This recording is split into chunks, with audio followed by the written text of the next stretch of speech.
It was a controversial Hangtown 100 at the Placerville Speedway with the USAC National Midget Series. And the good news is we have the winner of the race to discuss that, along with his 2025 Rookie of the Year season with High Roller Racing. Our conversation with Daison Pursley is up next on this week's edition of the High Roller Room.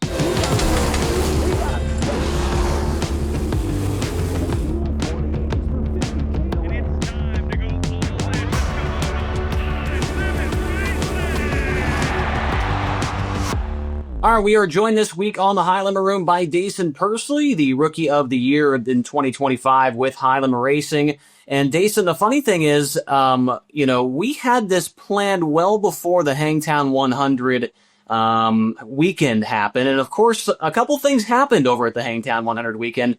Have you been able to unmute your Twitter notifications, or are they still muted and people are still yelling at you? I just deleted social media. If I'm I'm kidding. I didn't yet. Yeah, I mean, it's just like unfortunate, of course. Like, I didn't really want to, of course, race like that, number one. And it's not like I did it on purpose, but, yeah, I mean, the comments that I've seen, like, I have read a lot of them and stuff. And like, I mean, I don't know. No one's wrong, I think. I mean, everyone could see it pretty blatantly. Like, I didn't mean to. But just seeing like the NASCAR people, that's pretty funny to me as well too. I like reading the Facebook ones on that and everything.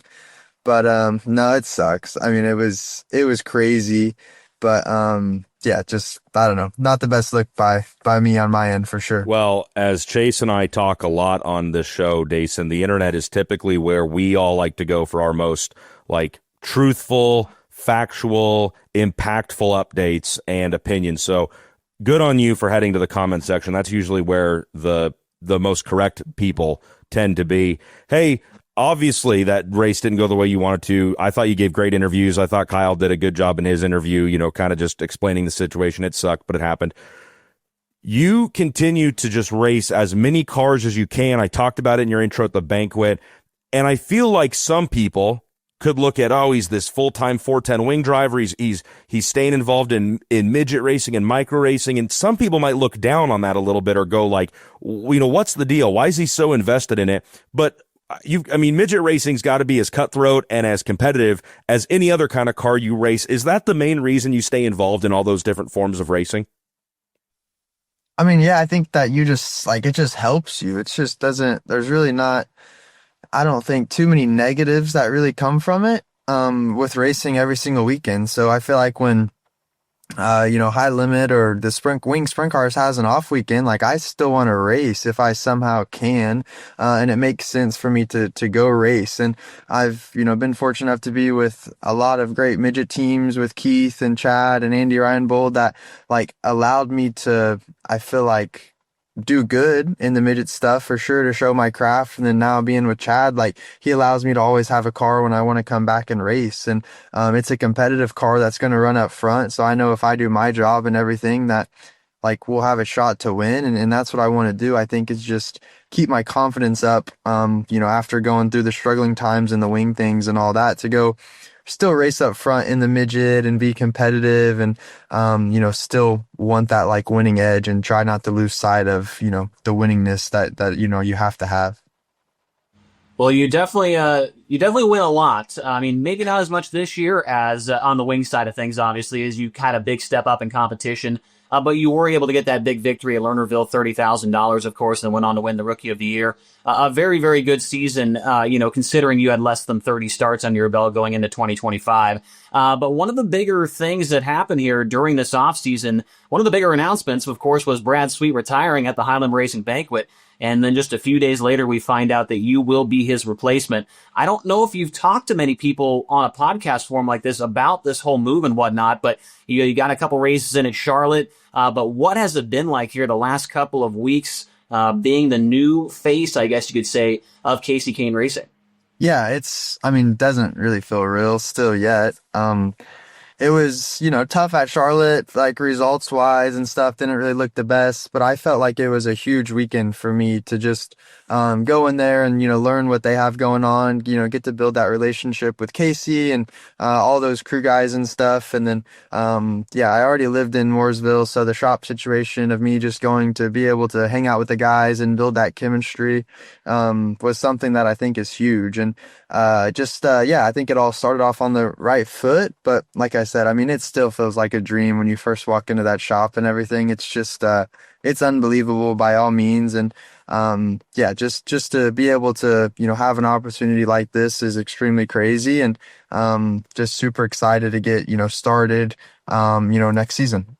Daison, with going over to a program like Kasey Kahne Racing, I don't know if the term super team really exists or is, applicable to sprint car racing like it is in stick and ball sports. But you look at Kasey Kahne Racing, you look at Tony Stewart Racing, those are probably the teams, you can lump Rudine Racing in there maybe. Those are some of the teams that people look at and go, well, resources will not be lacking there. Funding is probably not a major concern like it is in other programs. So I guess what I want to know is, a lot of sprint car mechanics, a lot of sprint car drivers will tell you, hey, listen, they're all similar equipment at the end of the day, right? Like, nobody's going out there with vastly better stuff than somebody else. I don't know if that's true. I don't know if you want to comment on that, but if that is true and we are operating like that's the case, what's the next big advantage that you see from getting to be a part of Kasey Kahne Racing and an organization that's existed as long as he has? Yeah, I mean, I think it's just resources is definitely like the biggest thing where Kasey's been doing it for so long and understands how to do it properly and just like how to do it good and then at a championship level. And, he hasn't done it, just once or twice or maybe, accidentally done it. He's done it for 7 times is what it is. So, yeah, I mean, it takes preparation and all of that things. And, yeah, I mean, everyone really has the same stuff. It's really hard to find an advantage right now, come equipment wise and everything. It's just kind of how the driver feels. And I think that's one thing that I still don't have in a wing sprint car is a certain feel that I like. So, that's where we see myself, I feel like struggle at some of those racetracks and things is because I don't really know how I'm supposed to feel. Just whatever's fast at that time. I feel like I pick those things up when we go to those tracks. And, with now being in a completely new car and new people around me, that's just going to have to kind of start over. And hopefully it happens as fast as it did in the 13 car. Now, you probably don't feel it right now, but I feel like there's going to be, maybe from the fans at least, a lot of pressure on you going into next year. I know you've only got 3 races, in the books in the car, but I mean, you're replacing a first ballot Hall of Famer, 90 plus Outlaw wins, I think 15 Highlander wins, obviously 6 championships. Do you feel the pressure right now, or do you not really feel pressure? And the other thing you got to think about too, as well, is with this new High Roller Club with High Limit. I mean, you've got to try and, have that success every single year to keep that team up there when it comes to the High Roller Club. So there's obviously a lot of different avenues here with pressure coming down. Do you feel that right now, or are you kind of just immune to it at this point? I mean, I'd like to say I'm immune to it for sure, just because I feel like I've been fortunate enough to be in a lot of, really good opportunities and, stuff that's just, had a lot of pressure. And my parents have, said that from day one of, if you're going to be in a competitive sport, there's going to be eyes on you all the time. There's going to be pressure involved. And, it's just something that I've been very fortunate enough to, get to race for Keith Kunz when I was 14, 15 years old. And, just, all of those things. And yeah, I mean, I don't know. I just, it hasn't really hit me yet, but, I know that, leading into it, there's, definitely high expectations and people are going to hold me to a certain standard and everything like that. And which is, I'm totally prepared for and ready for. And, honestly, just very excited for that. There's going to be no excuses anymore. And, it's time to really get after it and start, consistently building my racecraft, and I'm excited to better myself because of all the great people I have around me. And, yeah, it'll be really fun. And I'm looking forward to the pressure and all the experience that comes with it. Daison, you said a lot of stuff right there that I really, I mean, you hit on a lot of things I want to ask questions about moving forward. And I don't want to just keep going next year, last year, but I do want to ask you about your Race Rudine Foundation Rookie of the Year winning season here in 2025. You look at the stats, 1 feature win, Chase talked about, 7 top 5s, 23 top 10s. I'm going to ask you to be brutally honest in a positive and then in a negative way about yourself. You're always good at being hard on yourself. We would stop and talk in the pits. It felt like every afternoon. And, you started up front one night. I think it was at Lucas Oil, started on the pole, and I think you finished 7th. And, all you could tell me was I gave up 6 spots. That's how last night went. So be as honest as you can be right now, looking in the mirror. In 2025, locking up the Race Rudine Foundation Rookie of the Year, what do you think you did your best at, and what do you think you really struggled at that you need to get better at? We'll start, I guess, with the negative thing, but consistency for sure is something that I still struggle with. We go to some really different racetracks. There'll be one weekend where we're at Port Royal on a big half mile, and then we'll go to a small quarter mile, Path Valley or something like that. So all of those things I feel like is the biggest thing that is the reason why Brad Sweet was a 6-time champion, why David Gravel's so good is they're good at all of these different types of disciplines, no matter if it's the track size or, how the track conditions are that night. They're just really good and sharp at what they do, and they've just put the time and effort and everything into that. And I feel like I'm definitely, at that point where that's something that I need to really look into and try to understand is figuring out, how they're so good at, track conditions or circumstances or, anything that they always are, spot on at what they do and the decisions that they make. And that's something that, they've just had to practice time and time again. And yeah, my season was great. Super thankful for Tom Book and Book Motorsports and Jerry Petty with Avani. They've took a chance on some non-wing kid to, carry their wing program. And, it was a super successful year. I felt like for myself and just super glad to, get into the wing world with somebody like Sean Schauspal and, someone that could just help teach me kind of the ropes and everything. And, one of my main goals was to, of course, win Rookie of the Year. And then I wanted to win a race, and we're able to do both of those things. So, I thought it was a very successful year in that aspect of really looking and learning and everything like that. But, definitely something that I want to get better at is the consistency part of night in and night out of being able to run up front with these guys. You mentioned learning there. Obviously, there was a lot of learning this year. And you, like you said, you were able to get that win at Lernerville, and that was a big deal. Of course, it was a good payday as well. But what is a race from this year that you think back on and say, man, I should have won that one, or I was close? I'm just thinking of like Lawrenceburg, obviously you were close there. I want to say Fremont, you were close, and you're close with the Capitani Classic. Skagit one night, you were on the podium. Was there a race that you think back or have watched the replay a couple times, man, I was just, if I maybe had, 40 more races or something, and I had that more experience that I could have maybe pulled that one off or anything like that? Definitely Lawrenceburg. Going back and look at Aaron was basically half a track, half a straightaway behind Rico and I going into 3 and 4, and then blows by me and then almost gets Rico too at the line. So I definitely look at that one a lot and wish I could have made a little bit of a different decision. And, even my restarts there at Lawrenceburg too, of just trying to slide Rico and learning, I've raced the track in a lot of non-wing cars and trying to figure out the momentum side of the wing stuff on the bigger tracks is, like a place like Lawrenceburg where my angles were just off a little bit. But I felt really good at Lucas Oil. When we were there, those 2 to 3 nights, I felt like there was a couple there that I wish that I could have had about 30, 40 more races, like you said. And then, maybe things would have played out a little bit different. And the car was always 1 step or 2 steps ahead of me, where it was just, I felt like me catching up. And just a lot of that learning stuff for sure that I went through and everything. And that's why I think it was also a really good year for myself. I like that theme of learning a lot, Daison, because I think that's what this stuff's really all about, is learning, right? And you're brand new. Year 2 in a wing car ever, year 1 full time doing it, and you made gigantic strides. So you mentioned Sean Strasbaugh and being really grateful you could go into wing racing with him, not just a guy like him, but him on your side.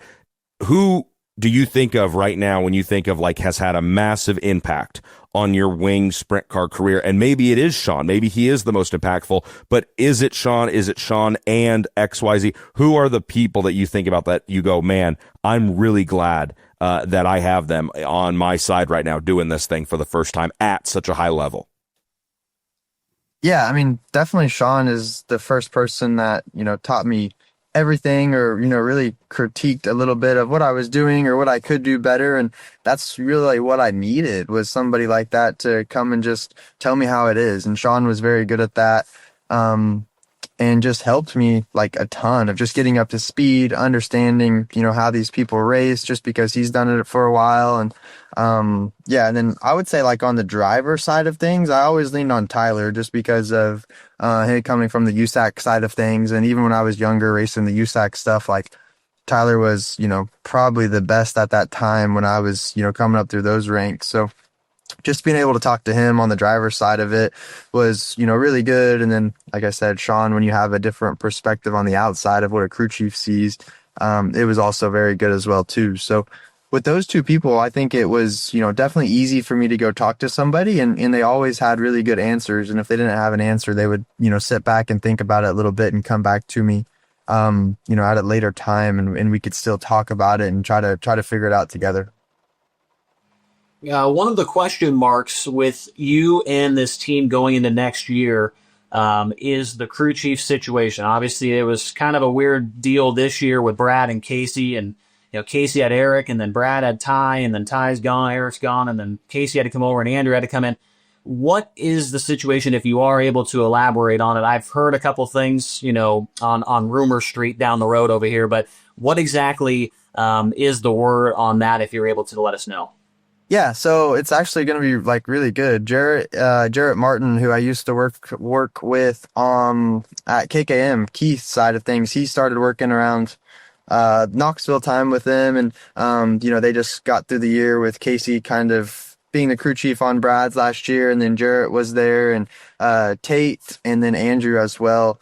Those three plus Kasey kind of finished out the year with Brad, and then that's kind of how it's going to be this coming year as well too, where Jarrett will hopefully and eventually probably take over the quote unquote crew chief role, but right now I think it's kind of just going to be everyone. I think we're all trying to work together, and Kasey has a crazy good perspective in the driver's seat and helps me out a ton, and then he can also help Jarrett as well too, where Jarrett's trying to still learn the wing stuff. And it's just it goes back to the resources thing that Kasey has, where he can go and talk to anybody in the pit area, and they can always figure things out and everything. So to have Kasey there helping, Jarrett and I both is going to be super cool. And then Tate and Andrew have, now been on the road for a year now with them. And it's just going to be a super good team, I think, that Kasey has put together. And like I always say, the resources are absolutely phenomenal of what those guys know. And even them, I mean, Tate's raced himself, and Andrew's, watched Brad Sweet for the last 5 or so years, and knows stuff as well too that can help me. So just getting me up to speed, and then everyone being around me, I think we already have a really good relationship. I know Jarrett and I do, and it seems that me being around the shop too has helped speed up that process. A little while ago, Daison, you talked about pressure and just getting into this sport. Your parents always told you, hey, there's going to be pressure involved, and you feel pretty prepared on that side of things. I'd love to know more about how you get to a point in your life where you feel so prepared. But what I really want to ask you is, okay, like Chase talked about, the High Roller Club, going into next year, there's all this pressure to keep that car number up near the top of that earnings board, right? And then you throw in being able to watch every single lap of competition live on FloRacing, and there's full event replays, and there's people covering the sport in 2025 and 26 like there's never been before, and we've got commentators and all these eyes that are a part of the sport. I know you've only been a part of wing sprint car racing for a very short time. You've been in dirt racing longer. You're young though, so I don't know maybe how versed you are on this topic, but like, is it harder to be a sprint car driver, a dirt racer today than it's ever been? And again, I know you're coming at that with limited experience with your age, but to me, it seems like this has got to be the hardest, most pressure-packed time to be involved in this sport. Yeah, I mean, I would say so as well too. Like, I don't know, like you said, it's only my second year, so I can't really elaborate on it like too much, I would say. But definitely, I mean, there's more eyes on it than ever, which is great for the sport, great for us, great for everyone involved. And I mean, yeah, the charter system I think is really going to be where the pressure comes on, where people look at points, more than ever, I feel like. And yeah, I mean, it's good. I think it's good for the whole, the whole racing group as a whole, is to help grow the sport. And of course, Kyle and Brad have took that to the next level for absolutely everyone. And I think it's even made, USAC and the non-wing sprint cars and local crowds. And I mean, everyone kind of step up. And, that's just, that's what I feel like it's all about. And, yeah, there's just a lot of, eyes on it, good or bad. There's still people watching and talking about it, and I think that's what makes the sport so so cool to be a part of right now. And with me being younger, I hope, and it's only going to continue to grow in that direction. Yeah, definitely a fun time to be a part of sprint car racing. Now, next year, the High Roller Racing schedule was released here just a few weeks ago, on a lot of new tracks. I want to say 11 or 12 new tracks, 66 races total. Is there any track or any swing that you're kind of looking forward to? I know that, you're obviously from Oklahoma. There is that race in Oklahoma at Arrowhead Speedway. Is that one that you've got circled on there, or you have other ones in mind that you're looking forward to getting to? Yeah, that one was definitely, that one's like 30 minutes from where I grew up. So that's going to be really cool. I haven't got to race there. I haven't got to race there at all. And then they redid it as well too, and it's like crazy, crazy nice. So excited to get back to that one and check it out and actually get to drive, a real race car around it. And then yeah, I don't know. I've never been to Minnesota and up that way, so I'm excited to go up there. I think it's like Skyline, I believe, is the racetrack, or Big Sky, Montana. Something like that. Yeah. Well, that Montana. That one's Montana. Yeah. Yeah, so I'm excited about that one. I've never been up that way either. So, yeah, I think that there's a lot of new tracks for myself. And then, of course, the, 8 nights at Port Royal, was super cool too. I love going up there. That place is, super fun, and it's a hard one to get a hold of sometimes. So, it'll be cool to, hopefully still continue to grow my progress at Port. Of course, love Eldora. Four Crown is always circled on there. Absolutely. Yeah, just overall, it looks like a really good schedule that I'm excited. Skagit as well, too. I like getting up to Skagit. That was my first time there last year, and I thought it was absolutely insane what Kevin and everyone has done to that place. So, yeah, only just going to get bigger and better for the whole sport, and just super excited to get after it in Las Vegas for 3 days as well. Obviously, this next part isn't a part of your career, your life that you probably really love to spend too much time on, but I think it begs talking about. I always think about it when I think of you. You back in 2021 getting a really bad crash out in Arizona. I think it was your C4 and your C5. You end up injuring pretty badly.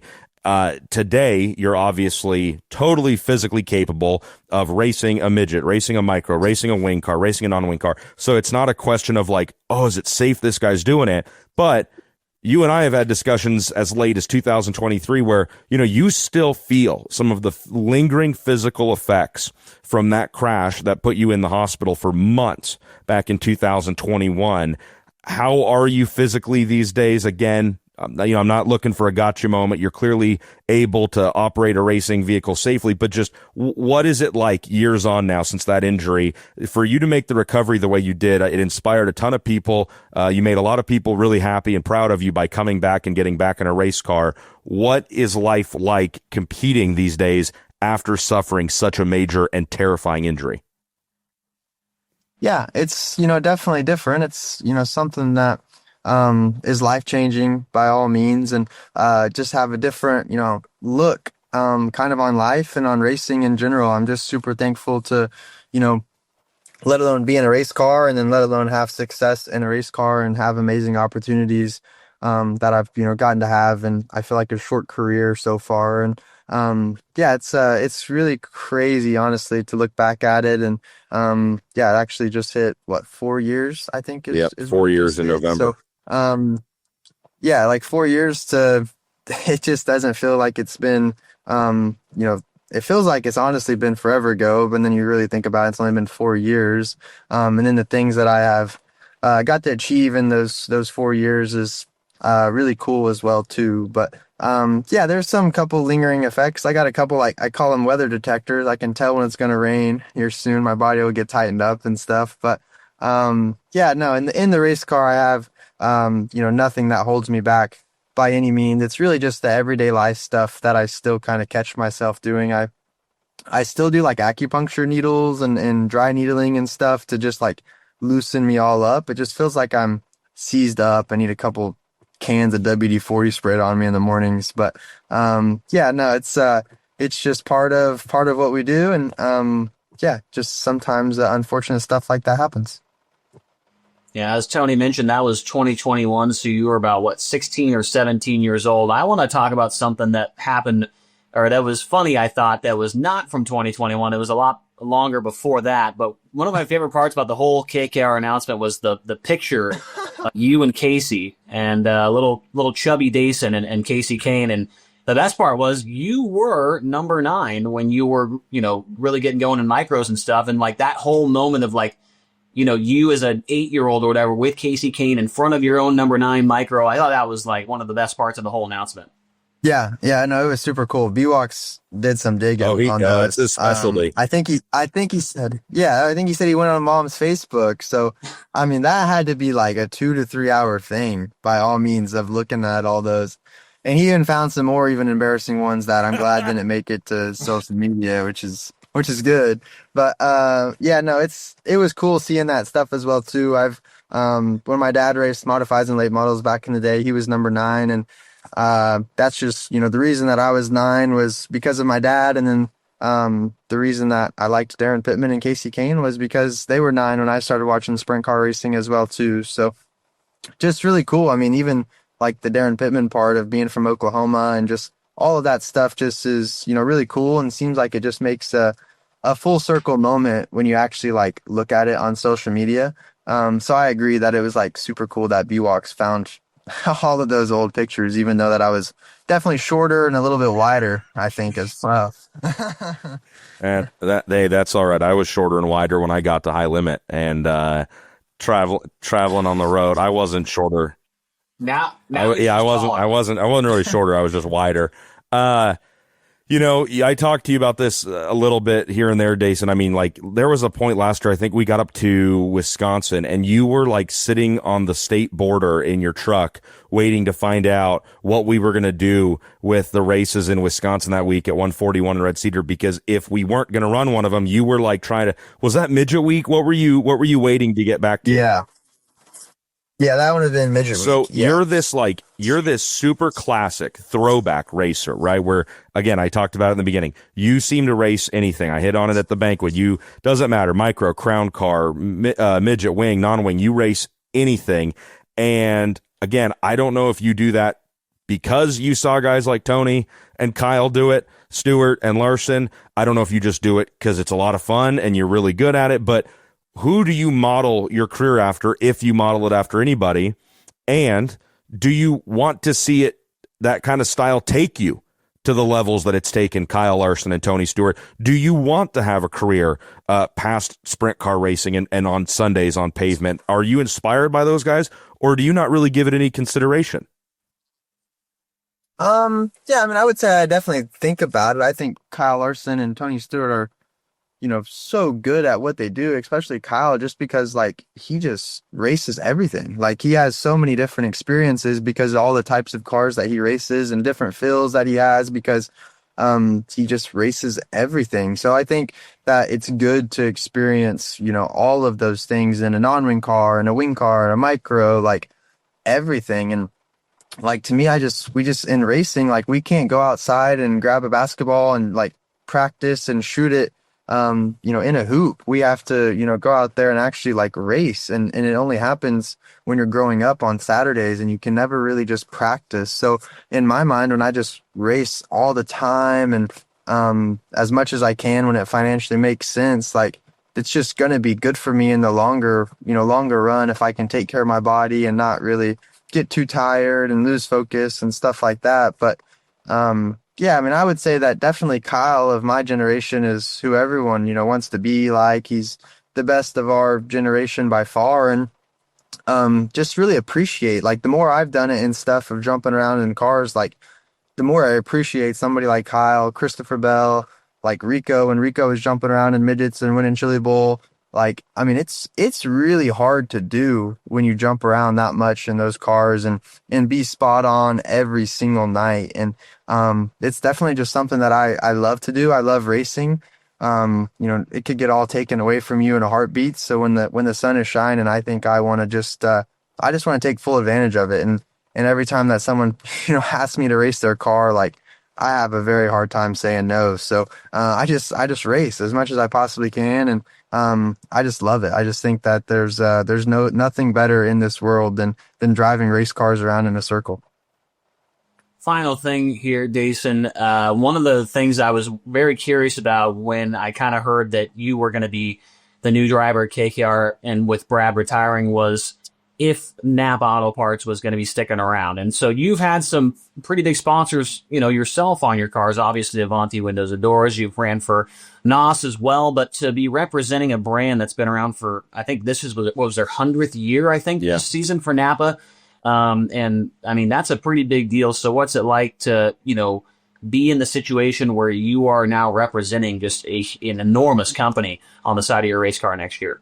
Yeah, it's massive. And I agree too. It's super cool that, they've been with Brad for forever and, could have easily, went with Brad as well too and said thank you to Sprint Car Racing and left out. But, they didn't. They see the vision and stuff that I think we all see in High Limit, and just excited, I think, to be a part of it. And I'm excited to have them on board and showcase, what I can do and hopefully build an amazing relationship with them. I'm looking forward to continuing to meet all the great people. I actually ran into somebody at Placerville saying that, he owns a couple of stores and everything, and he's part of the family as well too. So, excited for everything that Napa brings to the table, and as, continuing to support Sprint Car Racing and now a young kid like me. I think it's awesome. And I'm just very, thankful for what they do for Kasey and looking to build onto the, relationship and hopefully the long success story that we continue to have.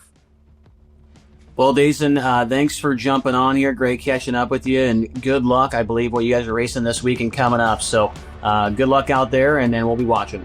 Yep. Thank you guys. Appreciate it. Thanks for having me.